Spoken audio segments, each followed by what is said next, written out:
अपनी तीसरी बड़ी खबर की ओर, जहां प्रधानमंत्री नरेंद्र मोदी 2 दिवसीय दौरे पर मलेशिया पहुंच गए हैं।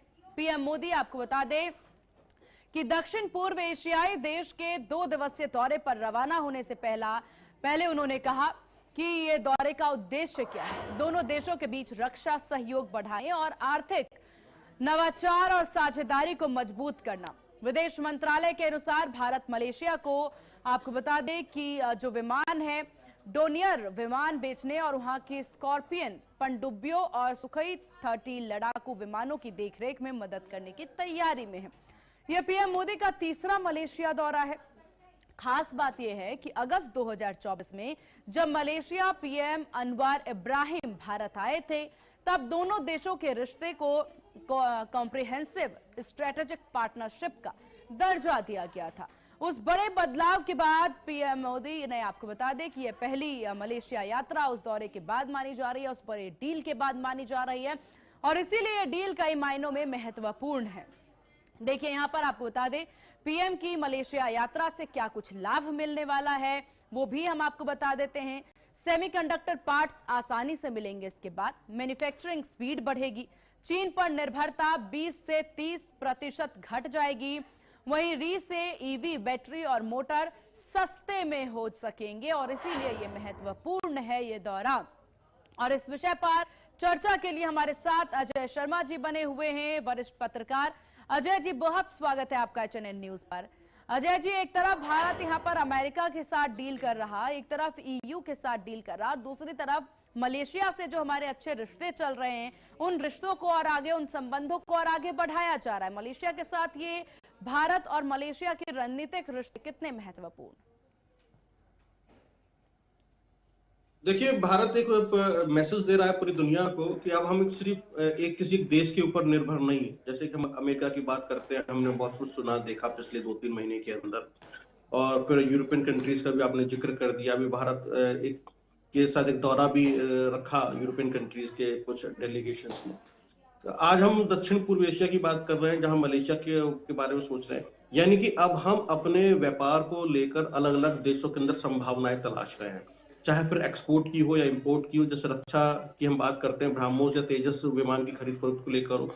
अभी तक हम सिर्फ देखते थे कि अमेरिका जैसे कंट्रीज या रसिया जैसे कंट्रीज जो है हथियार खरीद बेच रहे हैं छोटे देशों को या दूसरे देशों को, लेकिन आज भारत उस पोजीशन में है कि वो अपने हथियारों को बेच सकता है, विमानों को बेच सकता है, दूसरे देशों को साथ डील कर सकता है। तो आज हम उसमें, यानी कि एक उभरता हुआ देश है भारत रक्षा हथियारों को लेकर। तो ये उसको लेकर भी एक चर्चा की जाएगी। और अजय जी, ये माना जा रहा है कि चीन पर जो निर्भरता है वो 20 से 30% और कम हो जाएगा इससे, तो ये एक बहुत अच्छी बात मानी जा सकती है।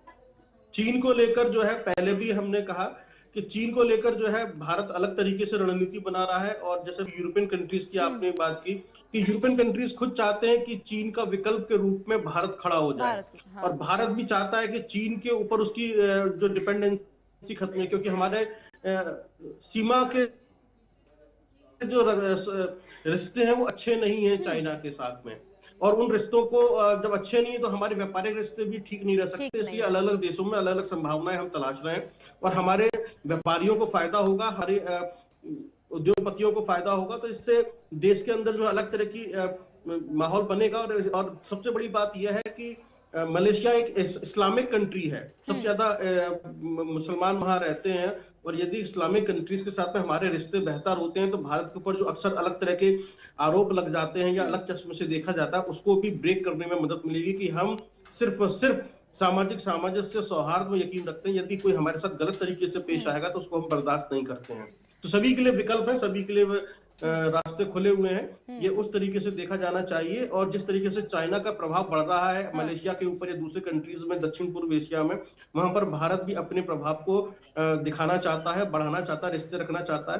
तो ये एक तरीके से चाइना के लिए टक्कर है कि हम चाइना से व्यापार कर रहे हैं, अलग चीज है, लेकिन चाइना मलेशिया पहुंच रहा है, फुकेट पहुंच रहा है, या थाईलैंड की तरफ जाता है, सिंगापुर की तरफ जाता है, तो भारत भी तो वहां पहुंच रहा है ना। तो ये एक बिजनेस डील है। जब बात सेमीकंडक्टर पार्ट्स की होती है जो कि अब आसानी से मिलने शुरू हो जाएंगे, मैन्युफैक्चरिंग स्पीड हमारी बहुत ज्यादा बढ़ जाएगी, तो कुल मिलाकर अगर कोशिश की जाए या देखा जाए तो भारत में रोजगार सृजन के जो अवसर है वो बढ़ते नजर आ रहे हैं। नहीं, बिल्कुल रोजगार सृजन के अवसर बढ़ेंगे, लोगों को मौका मिलेगा, चाहे फिर वो एमएसएमई सेक्टर हो या हमारा बड़ा दूसरा सेक्टर हो, उसके अंदर अपॉर्चुनिटीज मिलेंगी। और सेमीकंडक्टर यानी कि एआई जिसकी हम बात कर रहे हैं, उसको लेकर बहुत सारी संभावनाएं हैं, और इलेक्ट्रॉनिक व्हीकल्स में भी हम काफी अच्छा कर रहे हैं। तो आने वाली जो ठीक, जनरेशन है या दुनिया है वो एआई की है। बिल्कुल। और उसी और में एआई के उसी में अंदर भारत अच्छा भारत काम पूरी कर रहा तरह है। से आगे बढ़ने की कवायद में है। आपका बहुत शुक्रिया अजय जी, एचएनएन न्यूज को अपना कीमती वक्त देने के लिए, चर्चा में शामिल होने के लिए। तो 3 बजे की 3 बड़ी खबरों में 3 अहम खबरों की हमने रुख किया है।